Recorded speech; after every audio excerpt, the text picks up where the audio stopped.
হাওয়া এতটা গোলাম ছিল যে আওয়াজ সঙ্গে সঙ্গে তার কানে পৌঁছে দিয়েছে। সারিয়া বলছে, ভাই আমিরুল মুমিনিন ওমর রাদিয়াল্লাহু তাআলা বলছে পাহাড়ের দিকে তাকাবে। সাথীরা বলছে, হযরত ওনাকে তো মদিনা ছেড়ে এসেছি। বলে, হ্যাঁ, উনি মদিনা থেকে আওয়াজ লাগিয়েছে। সেই আওয়াজ আল্লাহ আমাকে হাওয়াকে জরিয়া করে আমার কান পর্যন্ত পৌঁছে দিয়েছে। তো দুজন সাথীকে ইশারা করলো, একটু পাহাড়ের দিকে উঠে তাকাও। তো দুজন একটু পাহাড়ের দিকে উঠে তাকিয়ে দেখে দুশমনরা ওদেরকে আক্রমণ করার জন্য এগিয়ে আসছে। This was the life of the Muslims. This was the life of the followers of our holy Prophet sallallahu alaihi wasallam. This was the life. হযরত আলী রাদিয়াল্লাহু তাআলা একটা রাস্তা দিয়ে হেঁটে আসছে, দেখে কয়েকজন লোক জটলা করছে। ভাই তোমরা এখানে এরকম করছো কেন? তো বলছে, হযরত দেখুন না, বাঘটা দাঁড়িয়ে আছে, আমরা এই রাস্তা দিয়ে চলে যাব ভাবছিলাম, বাঘটা আমাদের দিকে এইভাবে মুখ করে তাকিয়ে আছে, কি করে যাই? তবে আচ্ছা আমাকে একটু এগিয়ে যেতে দাও। লোকগুলোকে সরিয়ে একটু এগিয়ে গেলেন, গিয়ে বাঘটার চুলের ঝুঁটি ধরে দুটো আগে চর কষে দিলেন। দেওয়ার পরে বলছে, এ বাঘ, আল্লাহ তোমাকে এই জন্য দুনিয়ার একটা মখলুক বানিয়েছে যে মানুষকে তুমি কষ্ট দেবে, ইনসানকে কষ্ট দেবে, এই জন্য তোমাকে আল্লাহ আর একটা মখলুক করে সৃষ্টি করেছে। দুঘা বসিয়ে দিয়েছে, আস্তে করে লেজ গুটিয়ে বাঘ জঙ্গলের ভিতরে চলে গেছে। This was the life. বুড়িমা এসে বলছে, আমার তেলটুকু আমিরুল মুমিনিন পড়ে গেছে, একটু ব্যবস্থা। আমি গরিব মানুষ না, বুড়িমা গরিব মানুষ, তেলটুকু হাতে নিয়ে যাচ্ছিলাম, পড়ে গেছে, আমার একটু ব্যবস্থা করেন। তো যে খাজানচি ছিল মালের, তাকে বলছে, ভাই ও বাইতুল মাল থেকে বুড়িমার কতটুকু তেলের দরকার দিয়ে দাও। খুব ভালো করে বুঝি দোস্ত, নয়তো জীবনটা অসার মনে হবে। আমাদের জীবনে কিচ্ছু নেই, দেয়ার ইজ নাথিং। हमें सब कुछ दिया गया, लेकिन आज इस वक्त हमें सब कुछ खो दिया। আল্লাহ সব কিছু দিয়েছিল, হতভাগা আমরা, হতভাগী আমাদের মা বোনেরা, সব কিছু হারিয়ে ফেলে আজ ভিক্ষের ঝুলি নিয়ে অপরের দরজায়, পঞ্চায়েত সাহেব না করে দেবেন, অমুক সাহেব একটু করে দেবেন, তমুক সাহেব একটু আমার কাজটা করে দেবেন। আরে আল্লাহ তোমাকে 2 রাকাত সালাতুল হাজত দিয়েছিল, পড়ো আর খোদার সামনে হাত তুলে বলে আমার আল্লাহ। তারপরে দেখো তোমাকে কতটা ওয়েট করতে হয়, অপেক্ষা করতে হয়। দোস্ত জীবনটাকে তছনছ করে দিয়েছি, তছনছ করে দিয়েছি। বুড়িমা শুনে বলছে, আমিরুল মুমিনিন কি বলছেন? বাইতুল মাল থেকে তেল আমাকে দেওয়া হবে, আমি বাইতুল মালের তেল নিয়ে কিয়ামতের ময়দানে হিসাব নিকাশের ঝামেলা পোয়াতে পারবো না, আমি আমার তেলের জন্য আমি এসেছি। বুড়িমা বুঝতে পেরে, আমিরুল মুমিনিন বুঝতে পেরেছে, একটা চিঠির এক কলম লিখে দিয়ে বলছে, বুড়িমা তোমার তেলটা যেখানে হাত থেকে পড়ে গেছে ওই জমিনকে আমার এই চিঠিটা দিও, আর যাবার সময় একটা বর্তন নিয়ে যেও। বর্তন নিয়ে গিয়ে জমিনে যেখানে তেলটা পড়েছিল হাত থেকে, বুড়িমা জমিন চুষে নিয়েছে মাটি, ওই জায়গায় চিঠিটা পুঁতে দিয়ে, যেই না চিঠি পুঁতে দিয়েছে তেলের ফোয়ারা বেরিয়ে গেছে। বুড়িমা দেখেছে তেলের ফোয়ারার সঙ্গে সঙ্গে পাত্রটা ধর, খোদার কসম যেটুকু তেল তার বর্তনে ছিল ওইটুকু তেল যখন পড়ে গেছে তেল ওঠা বন্ধ হয়ে গেছে। এই ছিল, this was the life, this was the life of the believers. এই ছিল মুসলমানদের জীবন। একটা মেয়ে ছেলে বুড়িমা, সে বলেছে, না না না না না, ওই বাইতুল মাল সরকারি ওই মালের ওখান থেকে মাল আমাকে তেল দেবেন, আর কিয়ামতে আল্লাহ আমাকে জিজ্ঞাসা করবে, ওইসব আমি হিসাব নিকাশে ঝামেলা উঠাতে পারবো না। জীবন কিভাবে তৈরি হয়েছিল, কিভাবে জীবন তৈরি হয়েছিল বলুন, কিভাবে জীবন আল্লাহ তৈরি করে দেখিয়ে দিয়েছিলেন। আল্লাহ আজও জানতে চাইছে, ও সিতাইয়ের আমার। আসসালামু আলাইকুম রহমতুল্লাহ। অনুরোধ রইল ভিডিওটা পুরোটাই শুনে যাবেন, কিছু না তো শিখে যাবেন। হাবিবের উম্মতের পুরুষ আর মেয়েরা জাবেরের বাড়ির ওই বরকত নেবে গো। একটু আমার দিনটাকে তোমাদের বুকে একটু জায়গা দেবে? আজ তো দুনিয়া দিয়ে ভরিয়ে দিয়েছো, আমার পেয়ারা দিনটাকে ভরিয়ে দেবে একটু দিলে? আল্লাহ জানতে চাইছে তোমাদের জীবনকে আমি প্রথম এক শান্তি দিয়ে ভরিয়ে দেব, আলা বিযিকরিল্লাহি তাতমাইন্নুল কুলুব। 2 তোমাদের সংসারকে সুখ দিয়ে ভরিয়ে দেব, ফালা নুহিয়ান্নাহু হায়াতান তাইয়্যিবা। তোমাদের জীবনকে আমি ইজ্জত দিয়ে ভরিয়ে দেব, মান কানা ইউরিদুল ইজ্জা ফালিল্লাহ ইজ্জাতু জামিআ। আমার দিনটিকে একটু নেবে, নিয়ে চলবে, তোমাদের জীবনকে ইজ্জত দিয়ে ভরিয়ে দেব। দেখনি হজরতে বেলাল কে? হাবশার গোলাম, গোলামের গোলাম, কালো কুচকুচে ঠোঁট এইরকম মোটা, একবার তাকালে দ্বিতীয়বার তার দিকে তাকাবে না কেউ। সুশ্রী নয়, দেখতে বিশ্রী, কিন্তু ও কথা আজকে বলা যাবে না। হাজারো হলে সাহাবা, ও তো জানোয়ারের মতো বেচাকেনা হয়েছিল। নবীর কাছে এসে, নবীদের কাছে এসে চেষ্টা করে করে কদম মেলাতে মেলাতে দিনটাকে জীবনে নিয়ে এসে আল্লাহ দেখিয়ে দিয়েছে ইজ্জত কাকে বলে। এ হাবশার গোলাম, কই তুমি? লাব্বাই ইয়া রাসূলুল্লাহ, কাছেই আছি। যাও মসজিদে নববীতে তুমি আজান দেবে। মসজিদে, আমার মসজিদ, মসজিদে নববীর মুয়াজ্জিন তুমি থাকবে। মালয়েশিয়ায় যান, ইন্দোনেশিয়ায় যান, ওখানে যারা মুয়াজ্জিন না তাদের নাম ধরা হয় না। আমাদের মুয়াজ্জিন আব্দুর রহমান, আমাদের মুয়াজ্জিন আব্দুল সাত্তার, আব্দুল গফার, ওরা মসজিদের মুয়াজ্জিনকে বেলাল বলে। He is the Bilal, he is the Bilal of our মসজিদ, he is the Bilal of our mosque. Bilal মানেই বোঝা যাবে যে ইনি মুয়াজ্জিন। তো হাবশার গোলাম ছিল, দুনিয়ার কেউ তাকে চিনত না। গোলামের পরিচয় কে রাখে? তো মসজিদে নববীর মুয়াজ্জিন হলেন আল্লাহর নবী সাল্লাল্লাহু আলাইহি সাল্লাম। একদিন একটু আসতে, একটু অপেক্ষা, সাথীরা মাশওয়ারা করে অন্য একজনকে দিয়ে আজান দিয়েছেন। অন্য একজন, এক রাওয়ায়াতে এসছে হযরত আলী, এক রাওয়ায়াতে এসছে অন্য আর একজন সাহাবীকে দিয়ে। আল্লাহ রসুল সাল্লাল্লাহু আলাইহি সাল্লাম মসজিদে নববীতে এসে সুন্নত পরে বসে আছে। আকাশের রং বদলাচ্ছে না। আল্লাহর নবী বড় চিন্তিত হলেন। জিবরাইল এসে সালাম দিয়ে বলছে, ইয়া রাসূলুল্লাহ সাল্লাল্লাহু আলাইহি সাল্লাম, আপনি বেলালকে দিয়ে আজান দেওয়ান, আরশের মালিক আল্লাহ বেলালের আজান শুনবার জন্য অপেক্ষা করছে। এই দুনিয়ার 18 লক্ষ গুণ বড় সূর্যকে আল্লাহ রুখে দিয়েছে বেলালের আজান শুনবার কারণে। ভাবি ইজ্জত কাকে বলে? সূর্যকে রুখে দেওয়া হয়েছে কেন? আল্লাহ সূর্যকে আটকে দিয়েছে। বেলালের আজানের আওয়াজ এখনো আরশে পৌঁছায়নি। 3, মিরাজ থেকে আল্লাহ রসুল সাল্লাল্লাহু আলাইহি সাল্লাম ফিরে এসে বলছে, এই বেলাল। লাব্বাইক ইয়া রাসূলুল্লাহ, আমি কাছে আছি, বলুন। এই বেলাল, তুমি কি আমাল করো আমাকে বলো না। আল্লাহ রসুল, আমাকে লজ্জিত করবেন না, আমি কি আমাল করব? আপনি যা বলেন, আমি তো আপনার গোলামের গোলামের গোলাম, আপনি যা বলেন তাই করি। না বেলাল, বলো না, বলো না। কেন গো আল্লাহ রসুল, আমাকে শর্মিন্দা করছেন? না গো বেলাল, আমি শর্মিন্দা, তোমাকে লজ্জিত করিনি। আমি যখন জান্নাতে চলছিলাম তোমার পায়ের শব্দ আমাকে শোনানো হয়েছে, এটা তোমার সাথেই বেলালের পায়ের শব্দ। আমি তোমার পায়ের শব্দ জান্নাতে শুনেছি। ভাবতে পারি হোয়াট ইজ কল রেসপেক্ট, ইজ্জত কাকে বলে? What is call honour, honour কাকে বলে? আল্লাহর নবী জান্নাত থেকে মিরাজের ওই রাতে ফিরে এসে বলছে, বেলাল তোমার পায়ের শব্দ আমি জান্নাতে শুনেছি। 4, ও আমার সাহাবা, ও চৌধুরী সাদের পুরো সিতাই হালকার সমস্ত উম্মতের পুরুষ আর মা বোনেরা কান খুলে শুনে নাও, আমি যখন জান্নাতে দাখিল হব আমার উটের লাগাম এই বেলালের হাতে থাকবে। আমি উটের সওয়ার থাকব, আর জান্নাতে যখন দাখিল হব এই উটের লাগাম বেলালের হাতে থাকবে। দোস্ত, বুঝি ইজ্জত কাকে বলে? ইজ্জত কাকে বলে? জান্নাতে ঢোকার পরে আমি বলবো, বেলাল আজান দাও। দ্বিতীয় কোনো ব্যক্তি হবে না জান্নাতে আজান দেবার জন্যে, এক্সেপ্ট হযরতে বেলাল রাদিয়াল্লাহু তাআলা আনহু আজান দেবেন। আর এই আজান 8টা জান্নাত আর 7টা জাহান্নামের জাহান্নামীদের প্রত্যেকের কানে আল্লাহ পৌঁছে দিয়ে দেবে। সমস্ত জাহান্নামের চৌধুরীরা, আবু জেহেল, উতবা, শোবা, এই আজানের, বেলালের আওয়াজ শুনবে আর বলবে, সাদ্দাক্তা ইয়া বেলাল, সাদ্দাক্তা। এ হাবিশার গোলাম, তুমি ঠিক বলেছ। আল্লাহর পেয়ারা দিন যাদের কাছে ছিল, আজ তারা হাসতে হাসতে জান্নাতের স্বর্ণ শিখরে ইজ্জতের। আর আল্লাহর পেয়ারা দিনকে যারা ঝুটলিয়েছিল, আমরা সব আরবের বড় বড় চৌধুরী, আবু জেহেল, আবুল হাব, উতবা, শোহবা, আগের পরের, আজ আমরা বড় বড় ঠাটবাট দুনিয়া চালানেওয়ালা, আজ আমরা জাহান্নামের আগুনের মধ্যে হাবুডুবু খাচ্ছি। সাদ্দাক্তা ইয়া বেলাল, তুমি সত্য কথা বলেছ।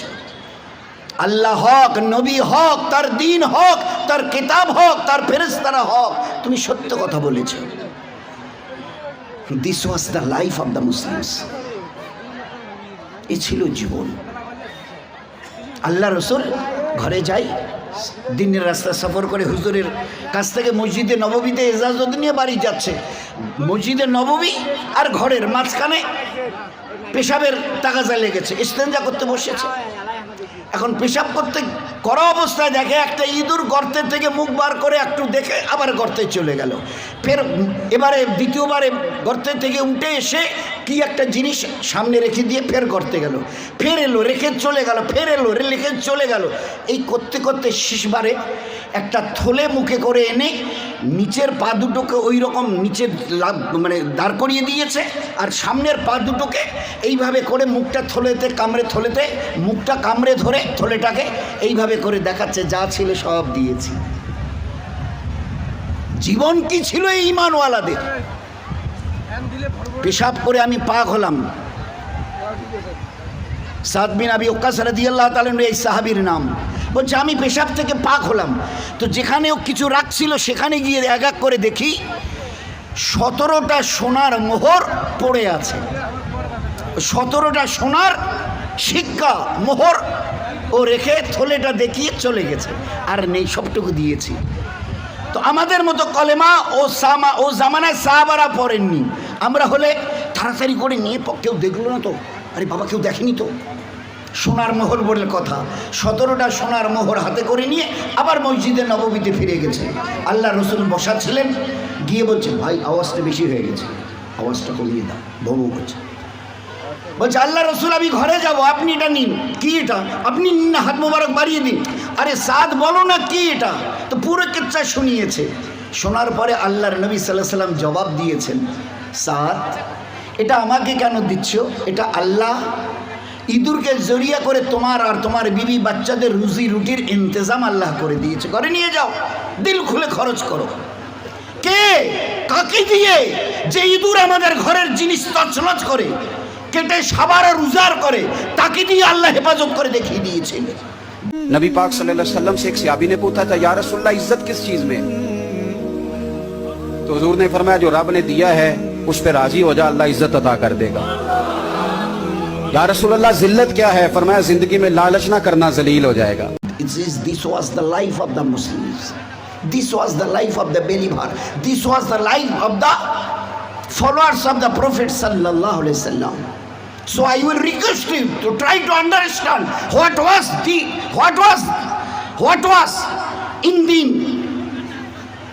দিনের মধ্যে কি ছিল, একটু খালি চিন্তা করে আল্লাহ দেখিয়ে দিয়েছে। নেবে সিতাইওয়ালারা, সিতাইয়ের মা বোনেরা জাবেরের বাড়ির বরকত নেবে। কি হয়েছে জাবেরের বাড়িতে? তাহলে হুজুর কি গিয়ে বললো, আল্লাহ রসুল 10-12 জন লোকের দাওয়াত রইল, আমার বাড়িতে এসে খানা খাবেন। ঠিক আছে, ঠিক আছে। আল্লাহ রসুল বলছে ঠিক আছে। জাবের বেচারা রাদিয়াল্লাহু আনহু দাওয়াত দিয়ে চলে যাচ্ছে, মানে 8-10 হাতও যায়নি। হুজুর বলছে ও আমার সাথীরা শোনো, ও আমার সাথীরা শোনো, তোমাদের ওই যে ভাই জাবের, ও দাওয়াত দিয়ে চলে গেল, ওর বাড়িতে আমরা দাওয়াত খেতে যাবো আজকের ইনশাল্লাহ। জাবের রাদিয়াল্লাহু তাআলা এই কথাটা নবীর শুনে একটু খটকার লাগলো, গুটি গুটি পাপা করে ঘরে গেল, বিবির সঙ্গে সালাম কালাম। আমার তো আজকে বিবির সঙ্গে সালাম কালাম ও তো উঠেই গেছে, শতকরা একজনও দেই কিনা আল্লাহ জানে। বিবি যদি তোমাকে আগে দেখে যেন তিনি সালাম দেন, আর তুমি যদি বিবিকে আগে দেখো তো তুমি আগে সালাম দাও। যার জন্য সাহাবাদের ঘরে কম্পিটিশন চলতো সালামের, কে আগে সালাম দেবে। মা বেটিকে, বেটি মাকে, শাশুড়ি বউকে, বৌমা শাশুড়িকে, কম্পিটিশন। দরজা খুলে দেখতো ওই ঘর থেকে যদি শাশুড়ি আম্মা বেরোয় না তো আমি আগে সালাম দেবো, শাশুড়িও ওই রকম, বৌমা যদি ওই ঘর থেকে বের হয় তো তার আগে আমি আগে সালাম দেবো। কেন কেন এত কম্পিটিশন?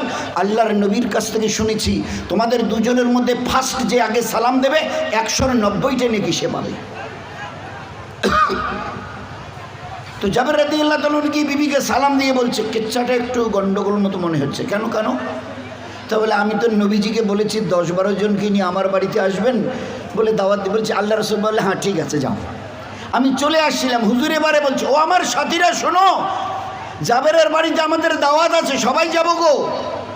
হ্যাঁ তো ঠিক আছে, তুমি 10-12 জনের দাওয়াত দিয়েছো তো 10-12 জন নিয়ে আসবে। আরে না, উনি বললেন যে আমরা সবাই জাবেরের বাড়িতে দাওয়াত খেতে যাব। ঠিক আছে সবাই আসবে। আরে পাগলি, আমাকে তো জিজ্ঞাসা করবে কতজন নবীজির সঙ্গে আছে। হ্যাঁ বলো বলো কতজন? তারপরে তা প্রায় 1500 হবে। তারপরে 1000 দেরেক তো হবে। কোন দিনের কেচ্ছা? ওই যে দিনের ব্যাপারে আমাদের ঘরের ছোট ছোট বাচ্চারা গজল গায় না, আমার নবী আর সাহাবারা পেটে পাথর বেঁধেছিল, 3 দিন পেটে কোনো খানা আর পানি পড়েনি, ওই পাথর বাঁধা দিনের এই কেচ্ছা। নবীজির পেটে 2টো পাথর আর 1500 সাহাবা কম বেশি একটা করে প্রত্যেকের পাথর। কেন? 3 দিন তাদের পেটে কোনো খানা আর কোনো পানি যায়নি, না খানা না পানি, এইভাবে ভুখা অবস্থায় 3 দিন। আর ওই ভুখার তো সাথীদের নিয়ে 1500কে নিয়ে নবীজি আসছে 12-13 জন লোকের খানা খেতে। দিন বুঝতে চেষ্টা করি ভাই, আমি খুব খুব ছোট হয়ে আপনাদের কাছে হাত পা ধরে অনুরোধ করছি, দিনকে যেন মজাক না বানায়। যে দিনের জন্য লাখো সাহাবা কিভাবে গলা কাটিয়েছে, দ্যাট উই ক্যান্ট ইমাজিন, ভাবতে পারবো না। এক একজন মেয়ে ছেলে কিভাবে কোরবানি দিয়েছে, that we can't imagine in this century, ভাবতে পারবো না। একটা মেয়ে ছেলে সাহাবাদের ঘরের, আল্লাহ দেখিয়ে দিয়েছে। তো তালিমওয়ালি ছিল জাবেরের বিবি রাদিয়াল্লাহু আনহা, তালিমওয়ালি ছিল। শুনেই বলছে, আপনি কতজনের কথা বলেছেন নবীজিকে? তো উনি উত্তর দিয়েছে, 12-13 জনকে খাওয়ানোর মতো আমাদের ঘরে ব্যবস্থা, আমি 15 জনের কথা বলতে পারি, তুমি বলো। বলে বাস বাস বাস, আর কিছু আপনাকে, আপনি 12-13 জনের কথা বলেছেন, আল্লাহ রসুল 1500, 15,000, 15 লাখ কি নিয়ে আসবে আমাদের দেখার দরকার নেই। আল্লাহ রসুল নিজের তরফ থেকে যখন এলান করেছে, তার ইজ্জত আল্লাহই রাখবে, আমার নবীর ইজ্জত আল্লাহই রাখবে। আমাদের যতটুকু ক্যাপাসিটি ওটুকু আমরা করে দিই, ব্যবস্থা যতটুকু ওটুকু ইন্তজাম করে দিই। হয়ে গেল। নবীজি 1500কে নিয়ে চলে এলেন। জাবের রাদিয়াল্লাহু আনহু, বিবি বলছে ঘরে তো ছিল বোধহয় একটু আশপাশে, রান্না বলে পেকে গেছে, দাও। সাহাবাদের বলল পরিবেশন করো। পুরো 1500 সাহাবা 3 দিনের ভুখা, ওই 12-13 জনের খানা পুরো খেয়ে এবারে হাত মুখ ধুয়ে আল্লাহ রসুল ইজাজত দেন, হাঁটি। তা বলে হ্যাঁ হাঁটো, একটু অপেক্ষা করো। ওই হাড়গুলো কচি বাচ্চা, বোঝাই যাচ্ছে ছাগলের বড় ছোট কচি বাচ্চা। নবীজি দেখেই বলে দিয়েছে হাড়গুলো চিবাইও না, ছোট ছোট ছোট বকরির বাচ্চা তো, হাড়গুলো চিবলে গলে যাবে, হাড়গুলো উপরের গোশটা খেয়েও হাড় চিবাইও না। এবারে খাওয়া যখন সবার শেষ হলো, উঠেছে, হুজুর বলছে সাহাবাদের, ও হাড়গুলো তুলে এনে আমার হাতে দাও। আল্লাহর নবী সাল্লাল্লাহু আলাইহি ওয়াসাল্লামের হাত মোবারকে ওই হাড় কটা দেওয়া হলো। বলছে ও জাবেরের বিবি, তুমি তোমার ছাগলের বাচ্চাকে সামলাও বলে হাত মোবারক থেকে হাড় কটাকে তার ঘরের দরজার দিকে ছুড়ে দিয়েছে। যেই জমিনে পড়ে গেছে, যে বকরিটাকে জবাই করা হয়েছিল, সেই বকরিটা আস্ত জেন্দা হয়ে ম্যা ম্যা করে ঘরের ভিতরে চলে গেছে। হুজুর বলছে এবারে, ও জাবেরের বিবি, তোমার স্বামী ঘুরে এলে তোমরা সবাই ও খানা খেয়েও। শোনো, এরপরেও যদি ও খানা আল্লাহ বাঁচিয়ে দেয় না, তো আশপাড়শিকে, পাড়া প্রতিবেশীকেও দিও। খোদায়ে পাকের কসম, মুসলমানের হাত লাগানো ওই খানা 1500, ও বাড়িওয়ালা ওয়ালি পুরো মদিনার প্রত্যেকটা ঘরে ওই খানা আল্লাহ পৌঁছে দিয়ে দেখিয়ে দিয়েছে। তারপরে আল্লাহ পাক জিজ্ঞাসা করছে, ও সিতাই হালকার আমার হাবিবের উম্মতের পুরুষ, আমার হাবিবের উম্মতের মা বোনেরা, ওই জাবেরের বাড়ির বরকত তোমরা নেবে? তো জাবেরের বাড়ির বরকত তোমরা নেবে? করবে একটু আমার দিনটার একটু অন্তত পক্ষে কদর, করবে আমার দিনটার একটু ইজ্জত? দেখো তো, আমি ওই আল্লাহ যে 12-13 জনের খানাকে আমি পুরো মদিনার হর ঘরের ঘরওয়ালাদের খাইয়ে দিয়েছি। আল্লাহ দেখিয়ে দিয়েছে, আল্লাহ দেখিয়ে দিয়েছে। ইমাম হাসান হোসাইন হজরতে জাবের, কয়জন হলো ভাই, কয়জন হলো? ইমাম হাসান হোসেন 2 ভাই, আর হজরতে জাবের রাদিয়াল্লাহু তাআলা 3 জন মক্কার সফরে ছিলেন। চলতে চলতে খিদে লেগে গেছে, দেখে সামনে একটা ঝুপড়ি, কে আছেন ভিতরে? তো বুড়িমা বেরিয়ে এসছে। কেন বাবা? তো বলে আমরা হজের সফরে, আমরা হাশমি খানদানের, তো একটু এখানে দোকান খামার কোথায় কাছাকাছি? তো বললেন এখানে তো কোনো দোকান খামার বলে কিছু কিনে খাবার মতো, তা বলছে যে নেই। বলে আমাদের লম্বা সফর করে আমরা আসছি, তো হজের সফর হচ্ছে আমাদের। ও আচ্ছা আচ্ছা, তাহলে এক কাজ করো না, ওই তোমরা ওই এক কাজ করো, ওই আমার এই বকরি একটা আছে, ওর দুধ দিয়ে দাও, আমি তোমাদের বর্তনে করে দেবো, দুধটা পান করো। আর আমার বুড়ো মিয়া তো নেই, এক্ষুনি এসে যাবে, পরে ওটাকে জবাই করে তোমাদের রান্না করে খাইয়ে দেবো। কোন বকরি? যে বকরিটার দুধ এরা ছাকে আর বাজারে বিক্রি করে এদের সংসার চলে। একিন কতটা! আমার আল্লাহ কত বড় কুদরতওয়ালা, কত বড় রাজ্জাক খিলানেওয়ালা, আল্লাহ দেখিয়ে দিয়েছেন, দেখিয়ে দিয়েছেন।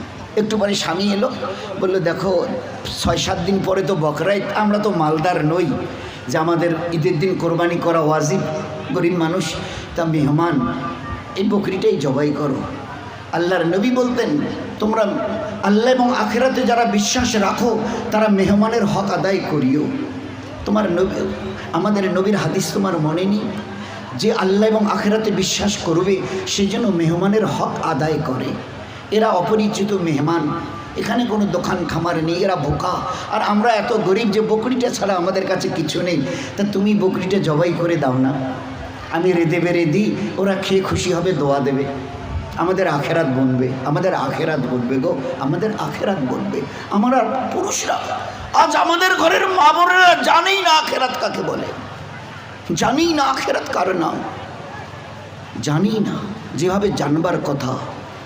একটি মাত্র বকরি যার দুধ তারা ছেঁকে বাজারে বেচে আর ওই দিয়ে সংসার চলে। আর ছেলেটি কি বলছে? এরা মেহমান। আল্লাহর নবী বলতেন আল্লাহর আখিরাতে যদি বিশ্বাস রাখো মেহমানের হক আদায় করিও। আমাদের কাছে বকরি ছাড়া কিছু নেই, এটা জবাই করে দাও, আমি রেঁধে বেড়ে দেবো। আচ্ছা ঠিক আছে, ঠিক আছে।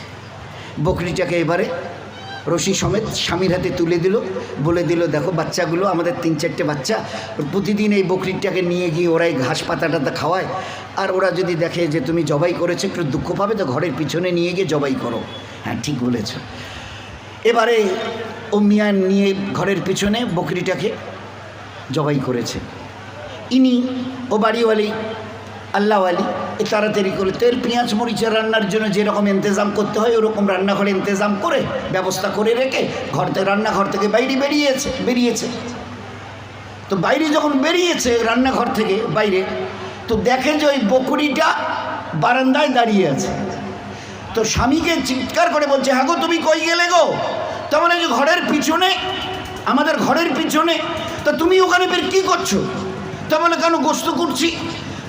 তাহলে তুমি ঠিক করে বলো, তুমি সত্য কথা বলো, তুমি কি করছো? বলে কোনো বকরিটা জবাই করে আমি গোস্ত কাটাকুটা করছি। তারপরে তুমি এসে দেখো তো আমাদের বকরিটাতে বারান্দায় দাঁড়িয়ে আছে, আমাদের ওই বকরিটা তো বারান্দায় দাঁড়িয়ে আছে। তো বলছে তুমি এসে দেখো আমি জবাই করে গোস্ত কুটাকুটি করছি কিনা, তুমি এসে দেখো। বিবি গিয়ে দেখে গোস্ত কাটাকুটো হচ্ছে, আর স্বামী এসে এবারে ঘরের বারান্দায় তাকিয়ে দেখে ওই বকরিটা দাঁড়িয়ে আছে। মেহমানকে খাইয়ে দিয়ে পাঠিয়ে দিল। এরপরে ওই বকরির দুধ যখন এরা ওই টাইমে বর্তন নিয়ে গিয়ে বসেছে, এই বাটটা ধরে যখন টান দিয়েছে তো দুধ বের হচ্ছে, আর একটা বাট যখন হাত দিয়ে টান দিয়েছে তো মধু বের হচ্ছে। দুধ আর মধু পুরো এলাকা সবার কানে পৌঁছে গেছে, নাম ধরে বলছে ওই ফিদ্দা মেটা, ওই বোন, ওদের বাড়িতে একটা দুধ আর মধুওয়ালি বকরি আল্লাহ দিয়েছে। আল্লাহওয়ালা দেখবার জন্যে যে হকিকত আল্লাহ কতটা করেছে, আরও যাতে একিনটা আল্লাহর প্রতি মজবুত হয়, খবর নিয়ে তার বাড়িতে এসে বোন হেন্দা ঘরে আছেন বলে আছি, আপনাদের ওই বকরিটা বলে ওই যে বাঁধা আছে, বলে এটা বলে দুধ আর বকরি দেয়, দুধ আর মধু দেয়, বলে হ্যাঁ তা দেয়। কতটা দেয়? বলে আপনি কতটা নেবেন? তা বলে যদি আপনি বলেন 10 কেজি তো এই বকরি 10 কেজি দুধ 10 কেজি মধু দেবে। আপনি যদি বলেন আজকে 1 মণ দুধ 1 মণ মধু, খোদার কসম 1 মণ দুধ 1 মণ মধু দেবে এই বকরি। আপনার দিলের এরাদার সঙ্গে এই বকরি দুধ আর মধু দেয়। আপনি যদি মনে করেন এর থান থেকে আজকের 5 মণ দুধ 5 মণ আমি মধু নেব, তো খোদার কসম এই বকরি 5 মণ দুধ আর 5 মণ মধু দেবে আপনাকে। আল্লাহ দেখিয়ে দিয়েছে। ইমানওয়ালার জীবন যখন ইমানের লাইনে ওইভাবে তৈরি হয়েছিল, আল্লাহ মদদ দিয়ে দেখিয়ে দিয়েছে। এসব এখন আমাদের কাছে আকাশ কুসুম কল্পনার মতো হয়ে গেছে, এসব কল্পনাতীত হয়ে গেছে, কল্পনার মতো। এটা কি করে, হাউ ইট উইল পসিবল, এটা কি করে হবে?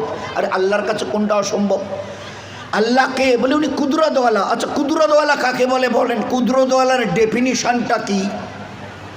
কুদরতের ডেফিনিশন হলো যেখান থেকে যা হবার কথা নয় সেখান থেকে আল্লাহ তাই করে দেখিয়ে দিতে পারেন। যেখান থেকে যা হবার কথা নয় আল্লাহ সেখান থেকে তা করে দেখিয়ে দিতে পারেন। এ ক্ষমতা যিনি রাখেন তিনি কুদরতওয়ালা। বলুন না, আমরা তো খুব আজকের, আপনারাও দোয়া করবেন, আমাদের মা বোনেরাও নিজেরাও দোয়া করুন, আমাদের দিল থেকে আমাদের জন্য দোয়া বের হয়, এ আল্লাহ আমাদের ঘরের প্রতিটি মা বোন বিবি আর বেটি আর বৌমা এরা যেন মা হাজরার মতো, মুসা আলাইহিস সালামের আম্মার মতো এরা যেন ইয়াকিনওয়ালি হয়। মা হাজরার মতো কেন না, মা হাজরা 24 বছর বয়স, 24, আর তার কোলে ইসমাইল বাচ্চাটা 6 মাসের। এমন জায়গায় স্বামী ইব্রাহিম আলাইহিস সালাম রেখে চলে যাচ্ছে যে 100 মাইলের মধ্যে কোনো লোকজন, খাবার দাবার, বাড়ি ঘর কিচ্ছু নেই, একমাত্র সামনে মৃত্যু ব্যতিরিকে কোনো কিচ্ছু নেই।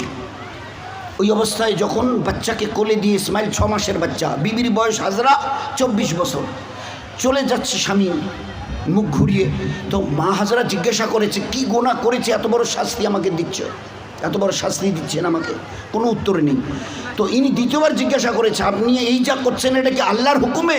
বলে হ্যাঁ আল্লাহর হুকুমে। তো মা হাজরা ওই সময় যে কথাটা বলেছিল, আমরা চাইছি, সবাই মিলে আমরা চাইছি আর দোয়া করছে আমাদের ঘরের মা বোন বিবি বেটিদের জবান থেকে ওই কথাটাই যেন আল্লাহ আজও বার করে। কি বলেছিলেন ইনি? ওহো, আল্লাহর হুকুমে আপনি এই করছেন, মৃত্যুর মুখে আমাকে আমার বাচ্চাকে ঠেলে দিয়ে আমার আল্লাহর হুকুমে আপনি চলে যাচ্ছেন, আর এটা আল্লাহর হুকুমে।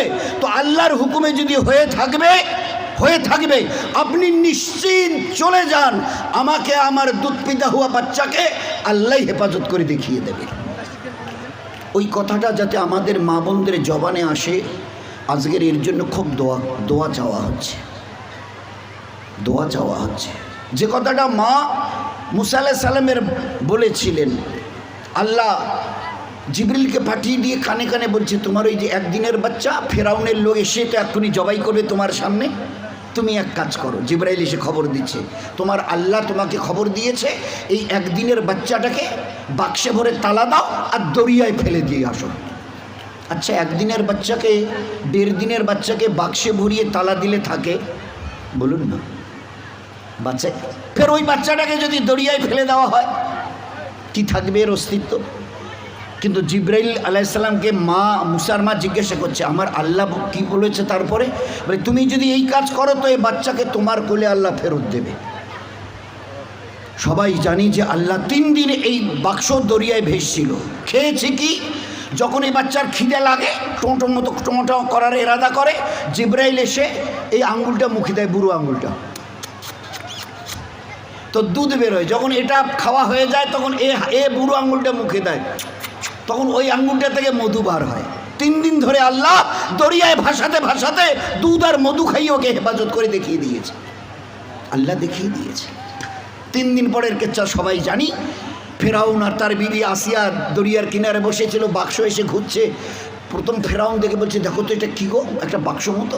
লোককে ডেকে বলেছে এটাকে তোলা হলো, খোলা হলো, দেখে একটা বাচ্চা।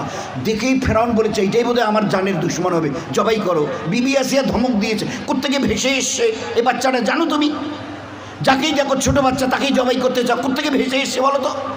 আমাদের তো কোনো বাচ্চা নেই, এই বাচ্চাটাকে আমরা আমাদের বাচ্চা বানাবো, আমাদের ঘরে প্রতিপালিত করব। আল্লাহ কি বলেছিল? মুসার মাকে জিবরাইল বলে দিও এই বাচ্চাকে আমি তার কোলে ফেরত দেবো। এবারে বাচ্চাকে নিয়ে বাড়িতে গেল রাজপ্রাসাদে। ফেরাউন দেশের বাদশাহ, এলান হয়ে গেল আমার বাচ্চাকে যে মহিলা দুধ খাইয়ে হেফাজত করতে পারবে যা চাইবে দেব। এবারে বাদশার এলান, লাইন দিয়ে লোক আসছে, মেয়ে ছেলেরা যাদের বাচ্চা আছে, কারণ বাদশার বাচ্চাকে যদি দুধ খাওয়াতে পারি তো আমার আর দুনিয়াতে কোনো জিনিসের অভাব থাকবে না। বাদশার এলান। আল্লাহ পাক এবারে যখনই কোনো মা এসে ওটাই বাচ্চা আপনার বাদশাহ বলে ওই ঘরে গিয়ে যখন কোলে তুলে জিবরাইল এসে ওই মুসার কানে 3 দিনের বাচ্চা কানে কানে বলে এটা কিন্তু তোর মা নয়। ও মাটা খুব চেষ্টা করে কিন্তু বাচ্চার মুখ আর খোলে না। লাইন দিয়ে 100,000 পার হয়ে চলে গেছে।